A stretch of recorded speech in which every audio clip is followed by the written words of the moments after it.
Hey folks, welcome to Drinking Alone with Friends, a podcast where three friends drink alone together. My name's Chris. I'm Tud. And I'm Obert.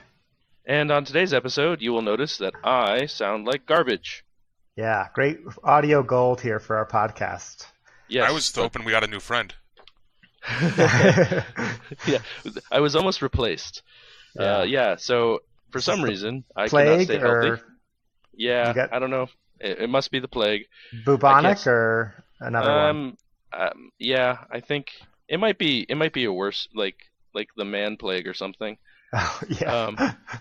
But yeah, it just seems as though plague. our household just can't stay healthy. I don't know why. It's probably because we're 30 and my immune system has decided, that's long enough. So Plus babies, too. Baby doesn't help. I feel like once you have a baby, your ability to accept things that have been on the floor being in your baby's mouth skyrockets.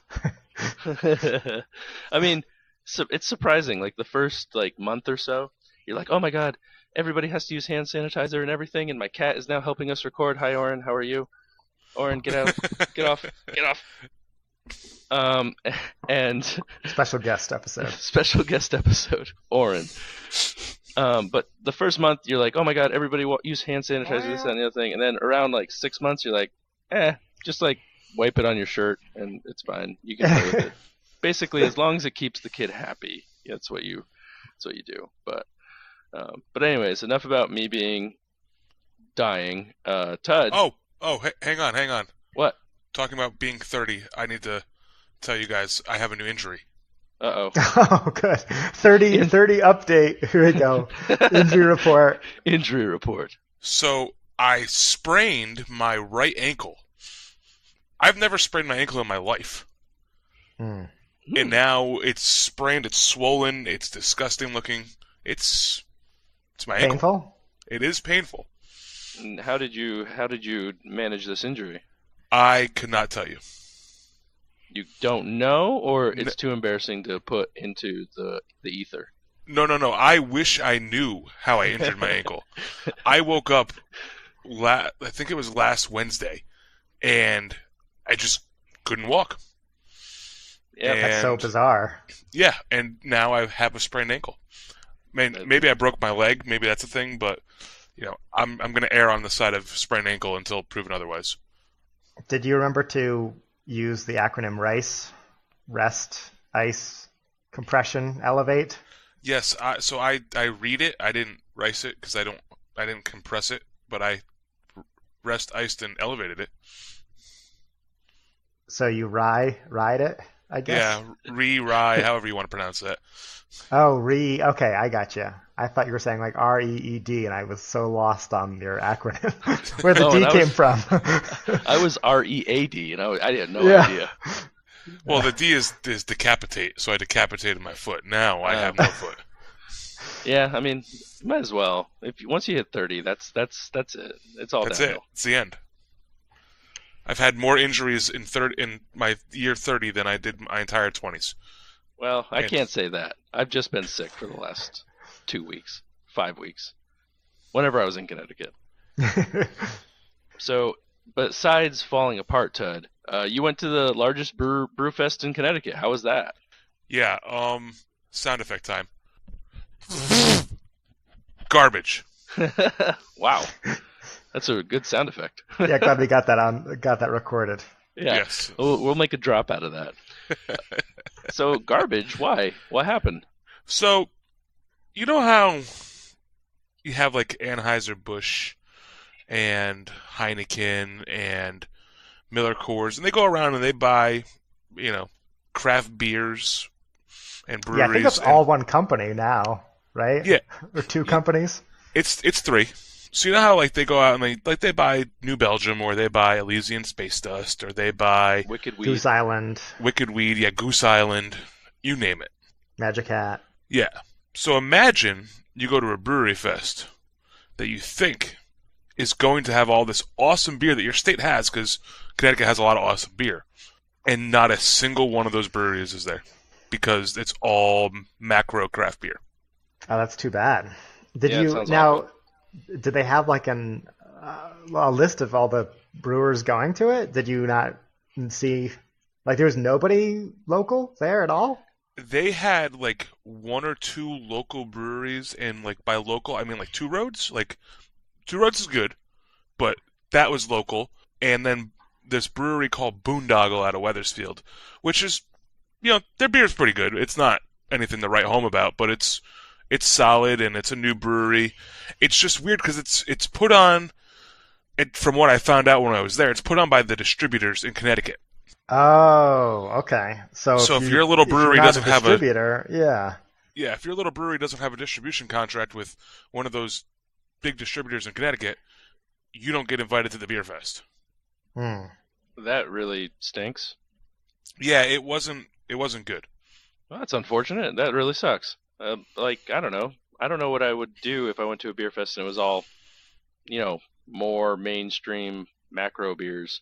That sounds like a very hipster thing to say, but it's true. Would you like to know what I did? What did you do?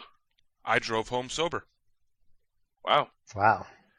Yep. There was nothing there that I hadn't already had, and there was nothing there that like motivated me to want to drink it, and I wasn't going to just sit there and drink shitty beer for the sake of just getting drunk on a Saturday when I had good beer at my house and the Red Sox were playing. Yeah. I don't know. I've been to a few lackluster brew fests in the past, and I don't know. I feel like I still managed to have a good time and hang out with friends and just drinking whatever I would find at a normal bar anyway. And just try and make the most of it. But so this gets even worse, too. Yeah. So we bought, for $50 instead of $30, we bought VIP tickets. I told you guys all this. You guys laughed at me last week for cutting the line. Yep. Well, there was no line to cut because everybody had the same idea that we did. So everybody who came to the Brewfest, instead of some people coming at 1, most of the people were there at noon. So there was nothing. There was no special releases of beers. Like there wasn't even like special like Bourbon County or like any Bourbon County. It was just like Goose Island just had Goose Island IPA and 312 and their Oktoberfest. It was just weird. And then it was so packed. It was just that it was not enjoyable. Like it, not like going to the Rising Pint where there's so many different breweries and so much cool beer and casks of this and casks of that. This just it made me sad and cranky. That made you cranky. That's too bad. I guess next one you go to, you'll have to have some redeeming. Have a redeeming brewfest for the next one you go to. Yeah, I've never been to a bad brewfest before except for this one. Well, in order to make up for bad drinking this past weekend, how about we do some good drinking right now? So yeah, here. Who wants to start us off? What are you guys drinking tonight?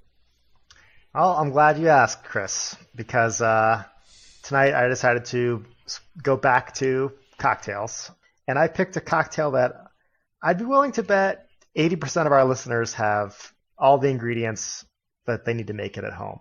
This is called a bee's knees, and it features 3 simple ingredients. You have honey, you have lemon juice, and you have gin. And the exact proportions are 3/4 of an ounce of lemon juice and honey, and 2 ounces of gin. You can see in the Instagram post what that exact ratio looks like, and I kind of doubled the recipe for my cocktail tonight just so it would look good in the picture. That's probably the only reason, right? Right, yeah, that's it. Yeah, but I love this cocktail. It's not one that I get out at bars very often because with the honey you have to make a honey syrup, which I'll circle back to and talk about later, but it's a really good balance of sweet and sour with the lemon juice, and the gin balances it out really nicely. And for tonight's cocktail, I ended up with some local Montana honey, and I actually did a little bit of research on some Montana honey, and believe it or not, Montana is the number 2 honey producer in the United States. Really? Huh, wow. Yeah, all of the bees that go and pollinate all of like the almond trees and stuff in California, and a lot of the orchards in Oregon and Washington, they live here in the summer. and they pollinate a lot of the local stuff. And I think that so. I didn't know bees migrated. Well, they don't. They are actually they pack up all of their hives on flatbed trucks and drive them. It's pretty incredible because it's the only way that the almond orchards can sustain so many almonds is they just truck in hundreds and hundreds of hives of bees, and in like a short 2-week span, they'll just go crazy pollinating all these trees. And then they'll pack them all back on a truck and drive them to the next spot and do that again for most of the spring. And then they finally get to Montana for a little bit of R&R. The bees can take a break. And so we have tons of honey here. I think it's one of our number one agricultural products in the state. I will say that makes me feel much better because the thought of like a massive swarm of migrating bees, kind of like birds, really scared me. Yeah, that's crazy. I would have never thought in 100 years that's how bees got transported and pollinating almond trees and all that fun stuff. Would have never crossed my mind. Yeah, we like to educate our listeners here on drinking alone with friends, so I figured I'd share that little tidbit with you. And actually, so the gin I have is from Corsair, and this is actually a welcome to Montana present, moving present from Chris, maybe a housewarming gift. I'm not sure. Yeah, I think it was a housewarming gift. Oh, that's cool. They make an appearance on the podcast. Yeah, so this is the Corsair barrel-aged gin, and they age it for 4 months in charred oak barrels that I believe were used for aging rum in as well. That is correct, yes. Okay, and I've mentioned my love of barrel-aged gins before in the podcast, but I think it adds a nice complexity, that oakiness, that warm taste you get from the oak, I think helps to even out a bee's needs. But to be honest, I think any gin you could use, maybe even just like a beefeater, would be great for this drink. Like I said, if you're someone who doesn't make a lot of cocktails at home and is always like, oh, I don't know what to make tonight, you probably have all the stuff you need as long as you are a gin drinker. Odds are you have honey in your cabinet and a bottle of lemon juice in your fridge. So I recommend it, and just give it a shot. See, the only thing I can drink gin in is a gin and tonic, so I don't know if I'd attempt that just because I don't really like gin. Well, I think that it's very well balanced in this drink, and it's not an overpowering gin flavor. I think if you tried it, you would maybe face your beers should be face your gin fears for you for next week. Oh boy! But no, at some point you'll have to give it a shot and report back what you thought. But I think I know you pretty well, Todd, and I think you would enjoy this drink, but it's definitely more of a sipping cocktail and not something you would just throw back. Like, it's a very alcohol heavy cocktail. You're only going to make a small amount and you just kind of want to sip it. Yeah, I can imagine that, for someone who, I don't drink a lot of gin either, not that I dislike it so much, but just I don't drink it that often. But I gotta imagine that the honey has to give a nice sweetness and kind of curb a little bit of the harshness of the gin. I imagine. Oh yeah, absolutely. And I wanted to circle back to my honey syrup comment from earlier, because if you just tried to pour honey into your shaker, it would just get stuck to the sides and doesn't really work that well. So you kind of have to make a honey syrup, which I do with a 2/3 honey, 1/3 water mixture. You can do it in bowl, or you could even do it in if you're going to make a whole bunch of them, you could do it in a mason jar and leave it in your fridge or something like that if you were a professional bartender and we're going to have it on the menu. But I just did it in a little shot glass, which gives me a 1 drink amount. So I put it in a shot glass, fill it 80% of the way up with my honey water mixture, put it in the microwave for 6 seconds, give it a little stir, and then it helps dissolve that honey to get that the right balance there. Huh. Oh, very interesting way. Yeah. And I'm pretty excited that you chose the Corsair because we went up there. It's the main Corsair is in Bowling Green, Kentucky, and we went in there just randomly stopped by. It was a pretty nice room, pretty nice spot, and they had a lot of different whiskeys and gins and rums and all this fun stuff. And again, not the biggest of hard alcohol drinkers, but they had a couple hopped ones, which were hopped whiskeys that were really good. And of course, hopped whiskey, huh? Yeah. That sounds really interesting. It was. That sounds really interesting. Actually, that sounds kind of delicious. Yeah.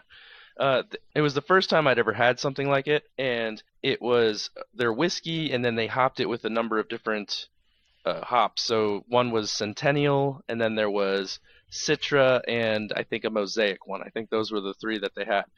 The Centennial one was pretty banging, and the rest of their stuff was pretty good too. I have a tough time going through and like just doing shooters of straight hard warm alcohol. Yeah. But I did it because when in Bowling Green, as they say. Right. But really cool spot. Damn that old saying. Yeah, damn the saying, when in Bowling Green. But it's a really good spot, and there's actually one. They opened a brew distillery in Nashville, which I haven't made it down to. I've been wanting to. So they actually brew beer out of that location, but I haven't had any of their stuff yet. So maybe more to come. Maybe it'll be on a future episode. Who knows? Yeah, definitely. It sounds like a really cool spot. Yeah. Yeah, so with that all being said, I'm going to give tonight's Bee's Knees a solid 4.25, 4.25 out of 5. This is a good, easy drinking cocktail, definitely more of a summer drink, but as we start to transition into fall, I wanted that one last taste of summer, so cheers. And with that, I'm going to turn it over to Tud and ask, Tud, what are you drinking tonight? So, in keeping of the theme of making cocktails, I decided to make a cocktail as well, and I made just a simple old-fashioned.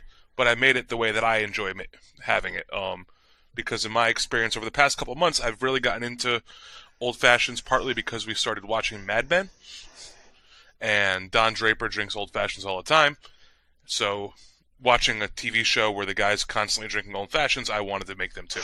I want to be like the man on the TV. Correct. So mine is made a little bit different than how some people may make them. So I take 2 cherries, not like the standard red cherries that like you may put on like top of an ice cream. Maraschino cherry. Yeah. These are by a brand called Luxata, which the entire container is written in Italian. So it's some type of Italian cherry. I put 2 of those in the glass, and I put maybe a half a shot of simple syrup, and then I do what Brendan said with what he did with his lemon, but with the orange, where I peel it with a potato peeler, but I cut the wedge out first, and I use a piece of that orange and I throw it in there too. So when I mash it together, I'm mashing a piece. Yeah, so when I'm mashing the maraschino cherry, the simple syrup, and the orange together to form a nice little base. Then I throw my ice cube in, spin it around a little bit till the ice cube starts to melt. Throw 2 shots of bourbon. Today is E.H. Taylor's bottled in bond bourbon in it, and then stir that a few more times. Take the zest that I already did, squeeze it over the top, like Brendan said, so you get the little bit of the flavor falling down. Rub it around the rim, twist it into a nice little twist, and toss it in the glass. Sounds delicious. I give it 1 or 2 more turns, so everything mixes up, and there's your old-fashioned. Wow, that sounds really tasty.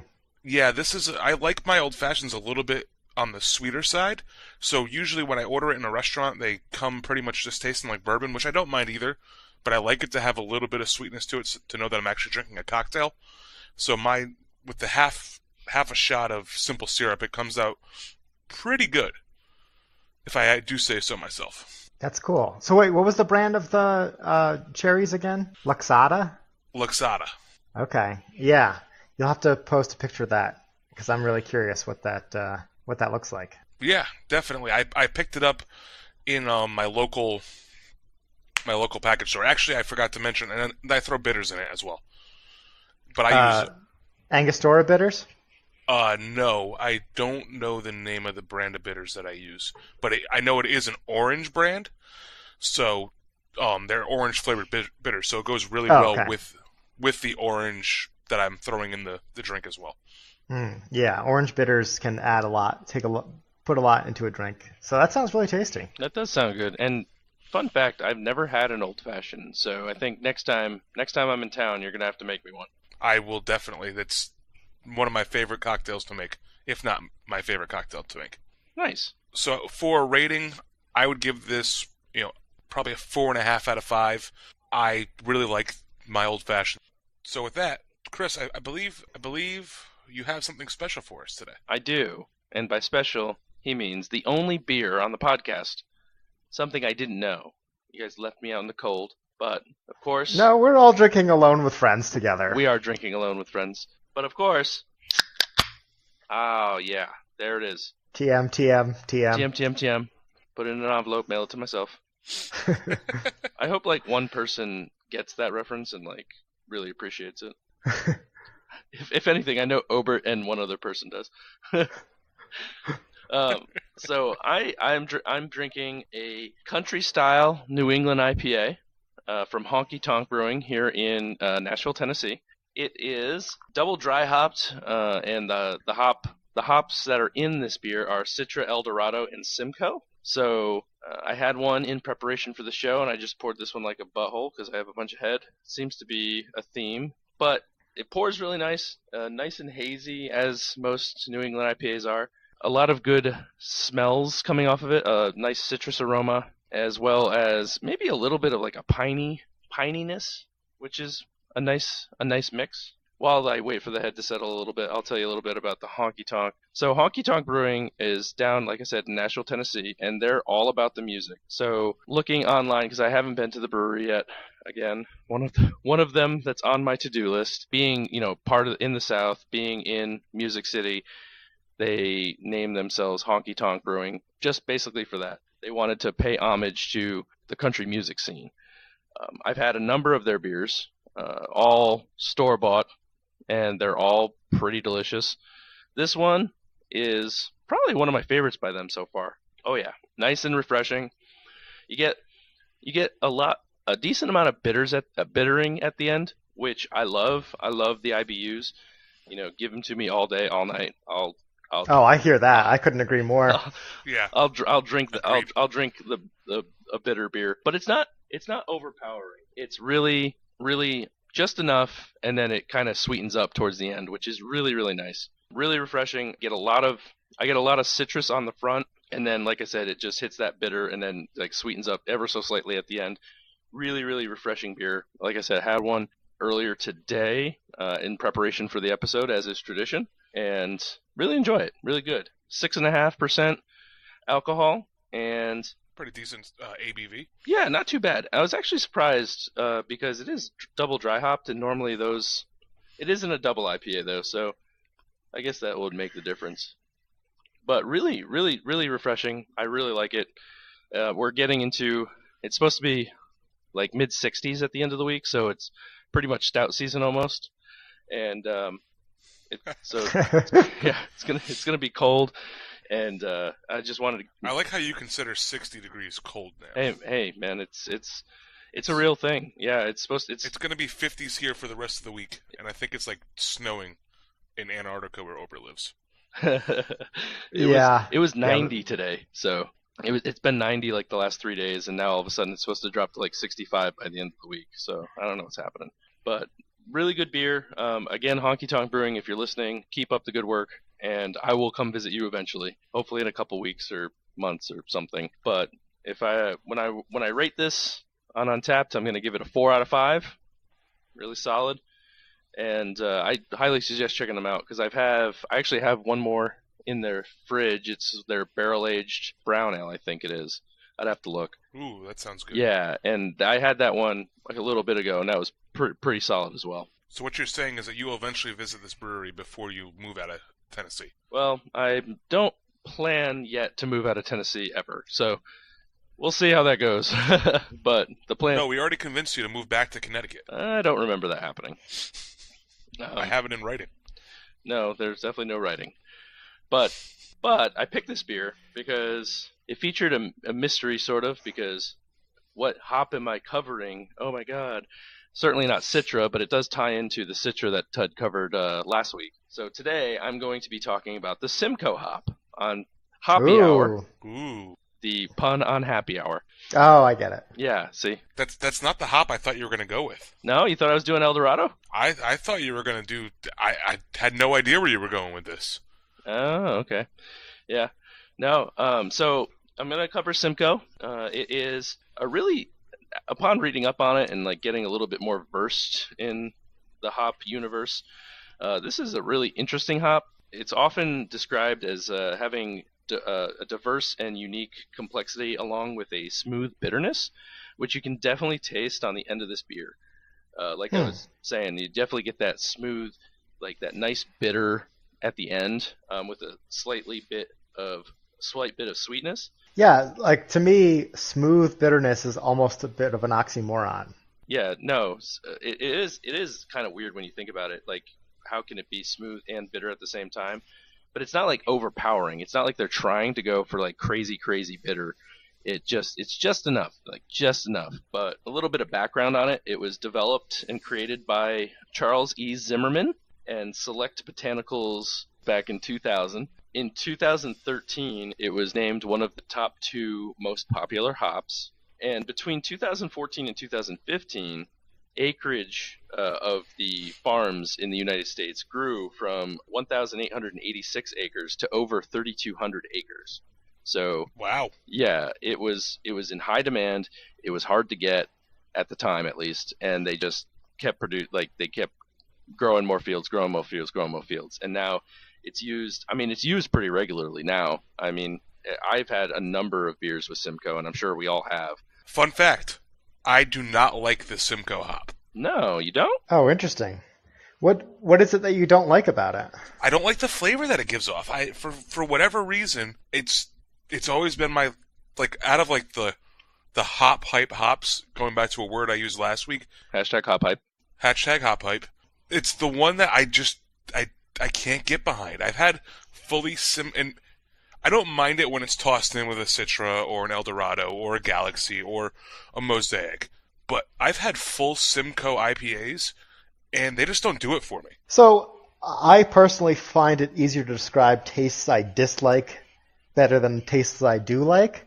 So is there any, like, how would you describe that? What is it that you don't like about the taste? I think it just gives off a distinct level of bitterness or a distinct bitterness taste that I just find displeasing.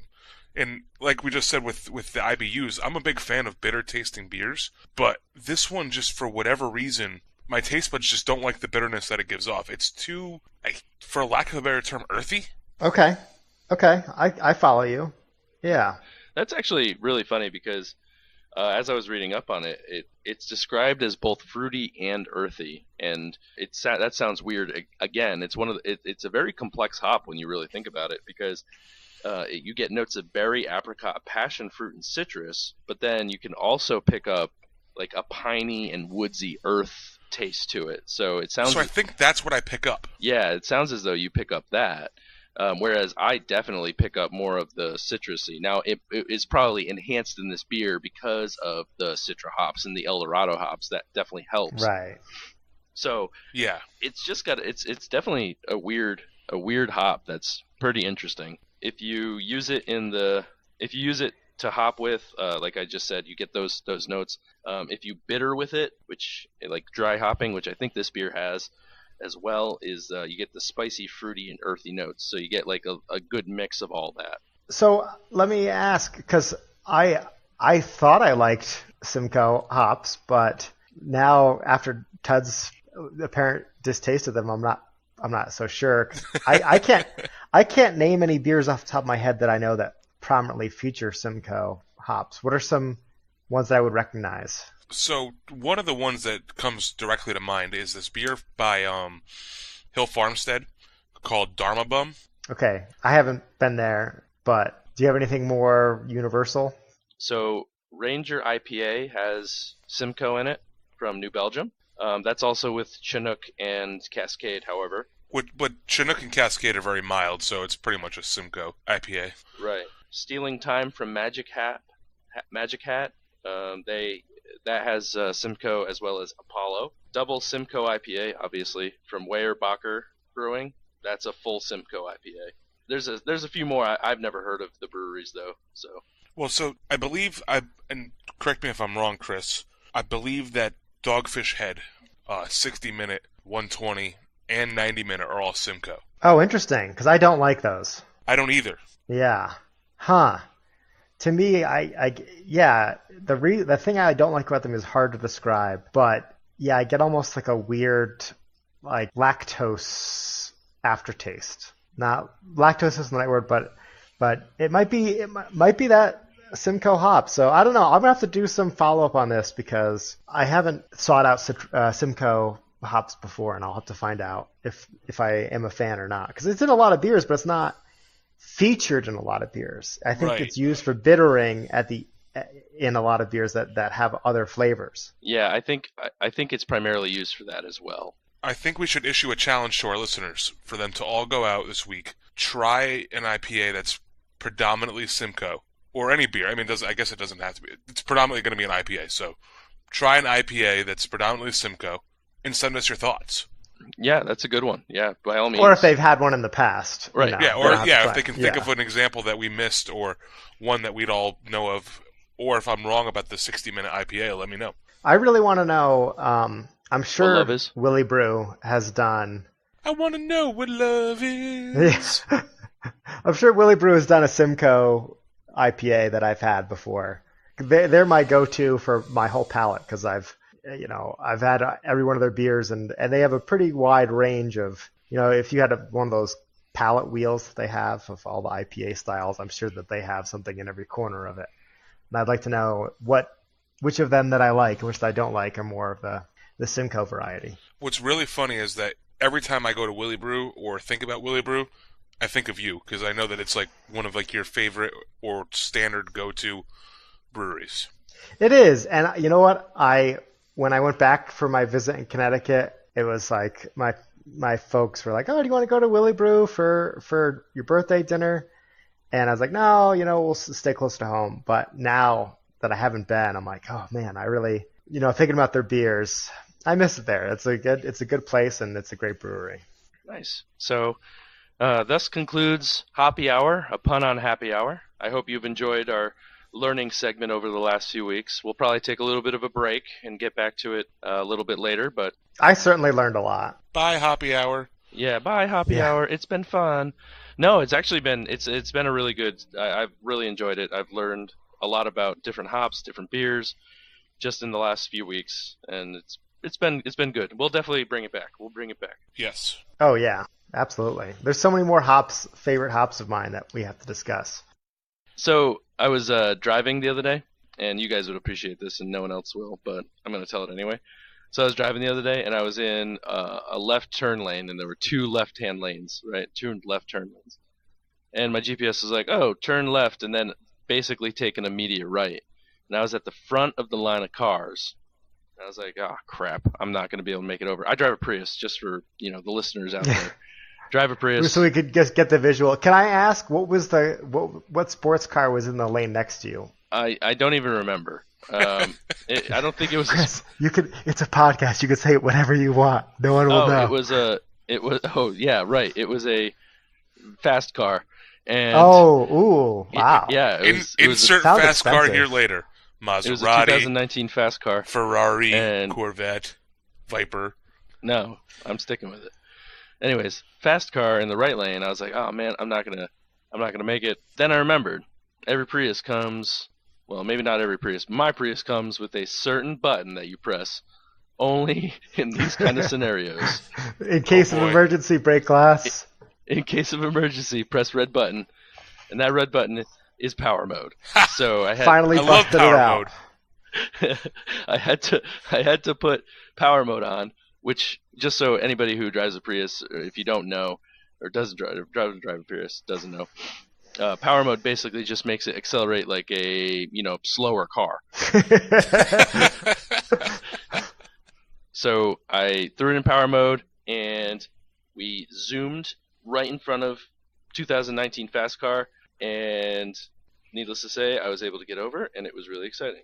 This doesn't sound exciting to you, everybody, but we drove in the car for 16 plus hours, and it was like, hour 8 before people found out that there was power mode. Well, Yeah, I was it going to say, I like to call power mode, a.k.a. the only way that Tud will drive Chris's car. Yes. I was going to say, I drove every hour that I drove in that car, power mode was on because I couldn't get around not being able to move when I needed to move. With 3 cats in the car and 3 grown-ass men and everything else that was shoved into that Prius as we drove from Connecticut to Clarksville. Yep. So that was my most recent use of power mode. I don't use it very often. I'm normally on eco mode, #saving the environment 1 mile at a time. But, had to break it out.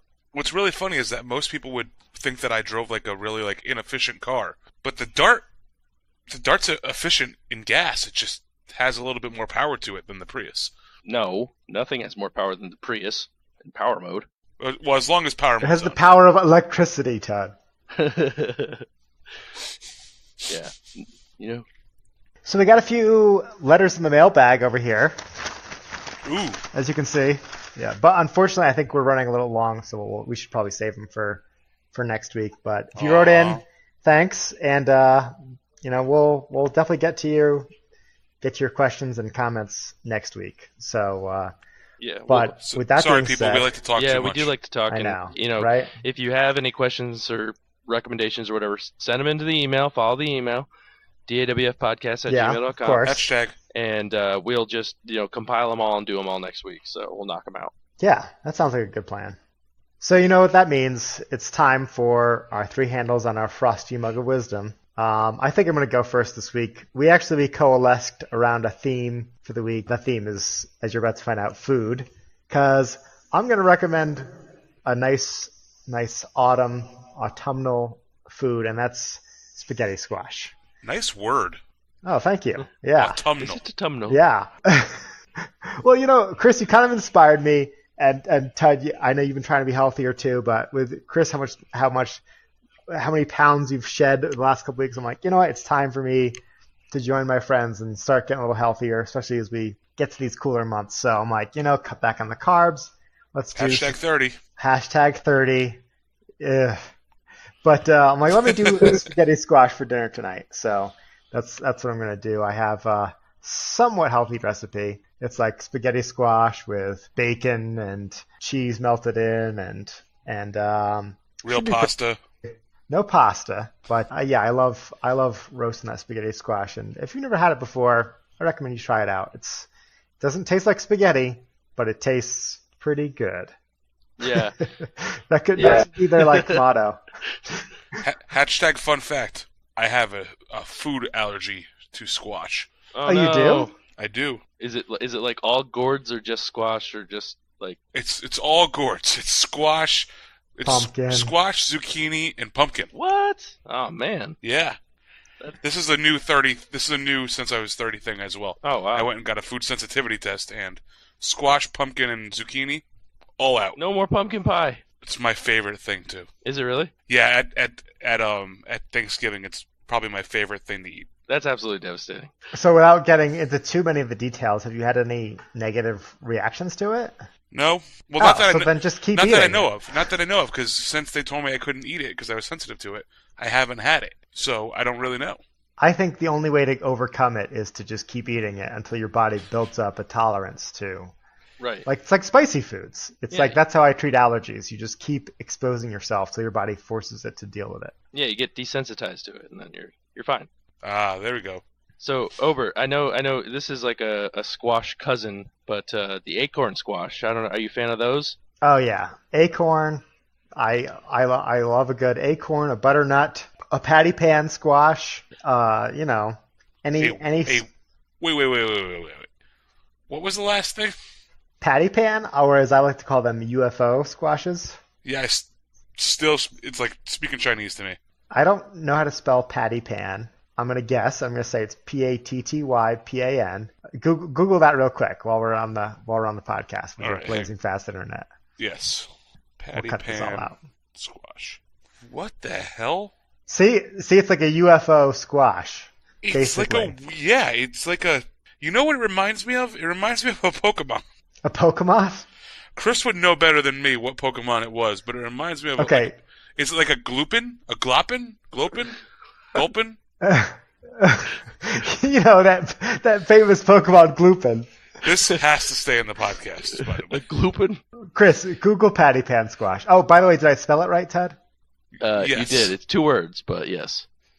Okay. Yeah, okay. I've seen these in the store. I've never had one. Right. They're like Gloopins, right? They're like the famous Pokemon Gloopin. Those are like the Steel Ghost type. What is the name of that Pokemon? I have no idea. It's like No idea. green. The only thing that I can think of is a Gulpin, and it looks nothing like a Gulpin. Yeah. That's what I was thinking too. Yeah. So, anyways, the famous. The fuck it doesn't look like a Gulpin. Look up a Gulpin. I'm looking at a Gulpin. It's a big Wait, blob with do a you big think mouth. patty pan does look like a Gulpin or no? It's similar. If say Boo and Gulpin had a baby. You know what's sad? That none of our listeners both know patty pan squash and Pokemon, because otherwise they would find this as hilarious as I do. Yeah. This is staying in, but I'm saying if Boo and a Gulpin had sex and it turned out to be a vegetable, that's what this fucking squash looks like. Boo. I don't know. How do you? Yeah, I don't think ghosts can have sex. Let me see. Can ghosts. Here, Are you Chris Google. Googling Can ghosts have sex? ghosts Ghosts have sex. See, I hope there's just like Google's like, no. Everything you need to know about ghost sex is the first thing that pops up on Google. It doesn't Yes. come up with any responses. It just says no. I think Patrick Swayze had sex with the other actress in Ghost, but I'm not sure. I never saw that movie, but I assume that's what happens. I think it's what is it like? Is it like there's like a rule on the internet that if you can think of something that's porn, there's probably porn on it, and I'm sure there's probably ghost sex porn out there somewhere. That's gross, Todd. I've never heard of Rule 34 before in my life.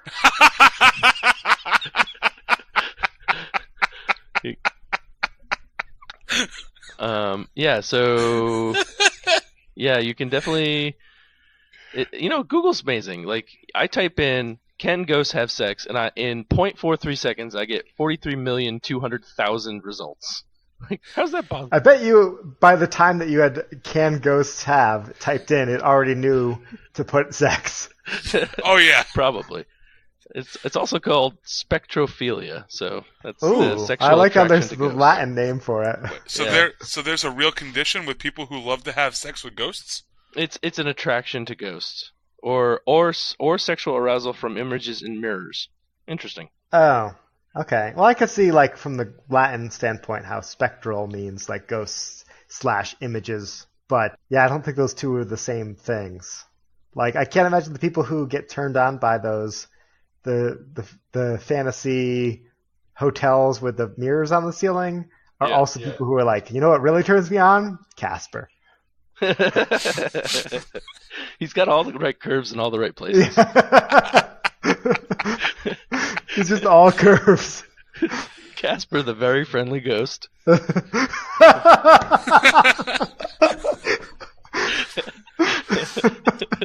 Dude, Oh my god. Oh, okay. So, anyways, is it Casper the sexual harassment ghost now? no, just very friendly. Oh my god. So So, anyways, acorn squash.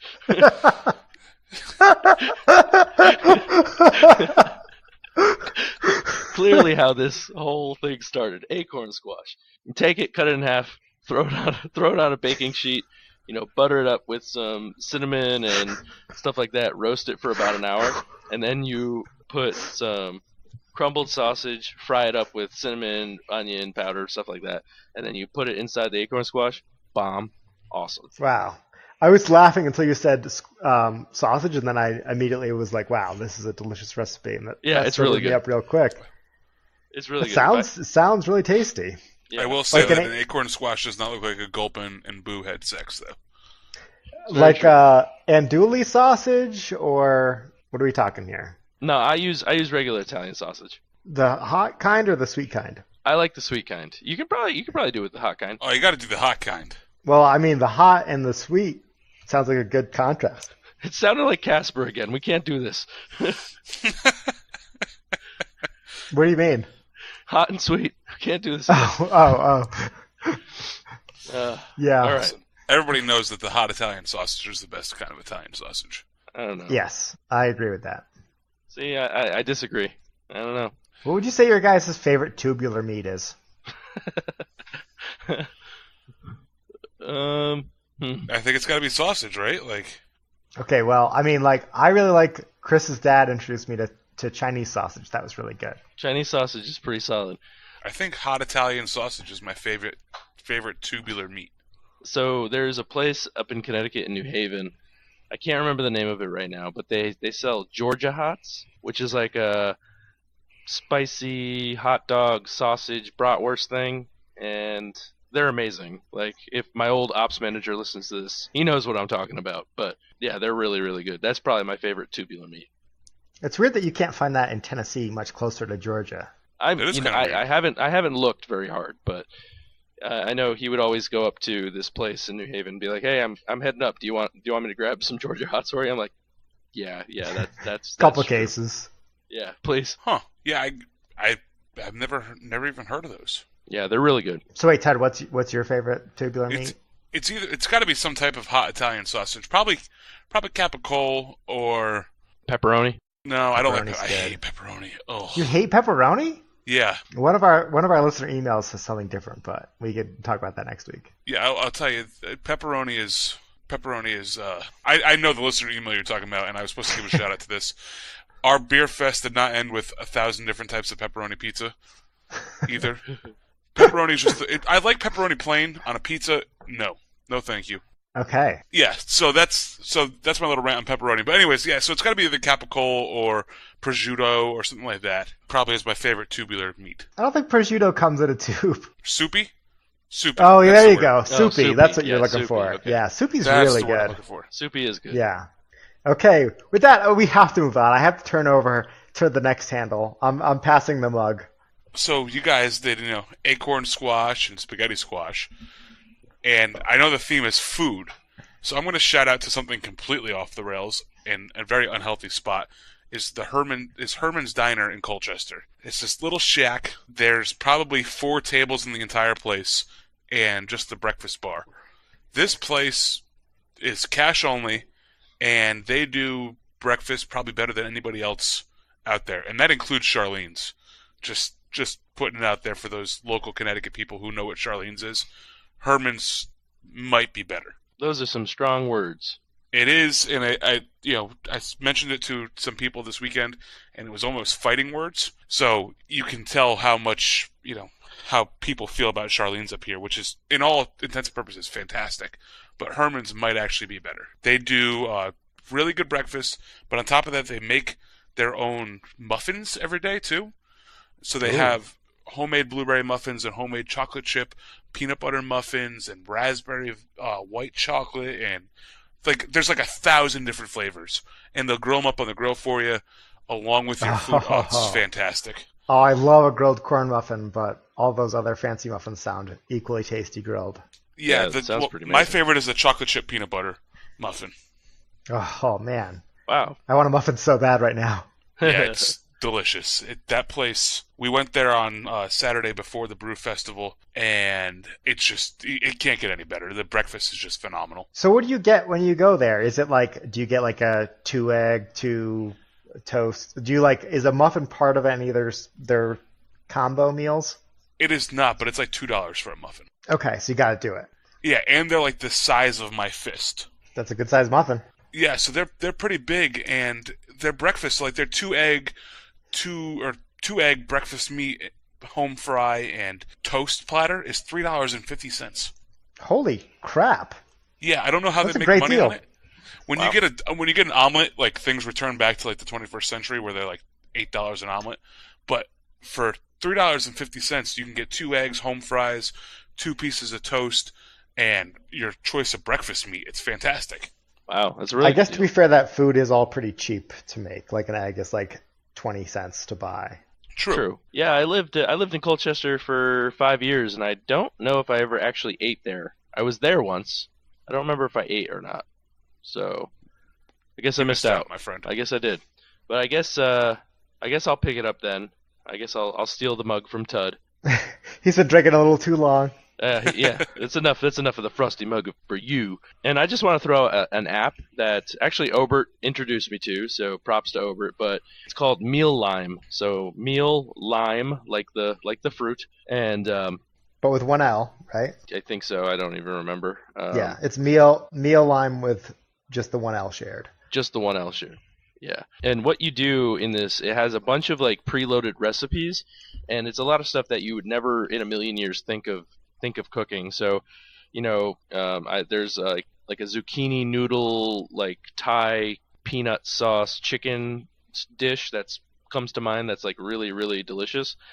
But what you do is you can go through and you can, number one, select how you want to eat. So if you're a vegan, or if you there's a bunch of different ones. You can do low carb, no carb, all this fun stuff. You can just keto, paleo, all that fun stuff. You click what you want, you go through and you select a meal plan. So you go through, pick 5-7 meals.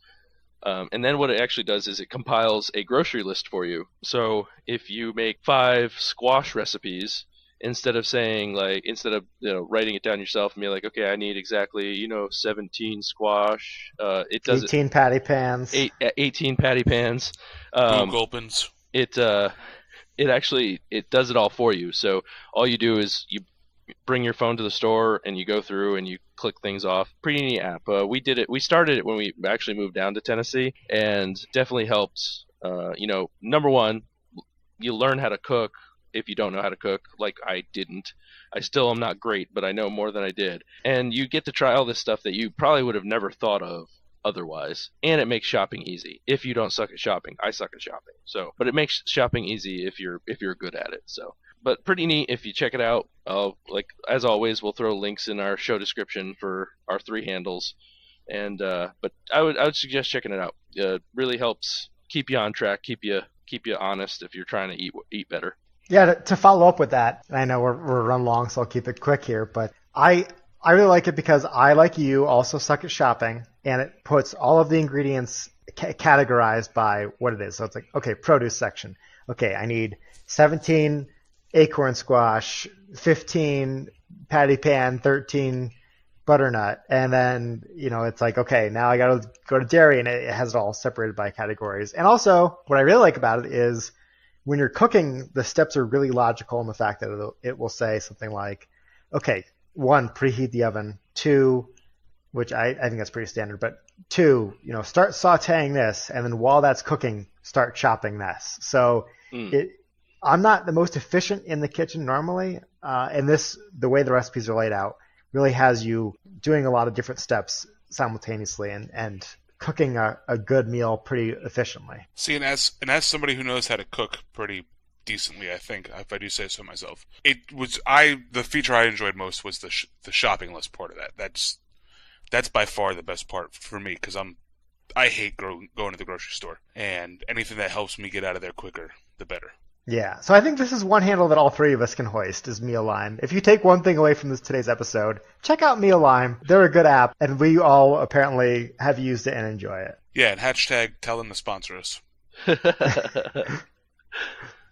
All right, folks, well, that takes us to the end of today's show. Just wanted to finish up by saying please follow us on all the social media websites. We are on Facebook, Instagram, Twitter, and, of course, Untapped at DAWF Podcast. Please follow the email as well, dawfpodcast@gmail.com. Make sure you respond to our question this week. Oh, yeah, we want to know all your Simcoe thoughts as well. We want to thank all of the distilleries and breweries that supported us with alcohol this week. Start with Corsair Distillery at Bowling Green. And I'd like to thank Honky Tonk Brewing here in Nashville. And I will give a shout out to E.H. Taylor. Everybody should go find it. It's probably available on your local shelves right now. Please give us a rating and review on iTunes or wherever you get your podcasts. It helps others find the show. And hashtag now on Spotify. Oh, Yes. Of course. I almost forgot. Yeah, we are definitely now on Spotify. So check us out there. Not that it really makes any difference to us, I don't think, where you find our podcast. But we're on Spotify, so if that's where you listen to your podcasts, we're there now too. All right, and that's all I have. You guys have anybody else to thank? Anything else to shout out? thank you, NyQuil. You are an amazing medicine. And give a shout out to anybody who sent an email this week. Please keep the emails coming. Yeah, thank you again for those emails. We love reading them. And so now that we have Chris's last few moments of consciousness, I just want to end with I'm Obert. I'm Todd. And my name's Chris. And remember, if you're drinking alone, do it with friends. So do you guys think that they would need the Gulpin Gulpin? No, you know what? I don't know why you think it looks like a Gulpin. Yeah, There's definitely... Maybe you think you like Magnum or something?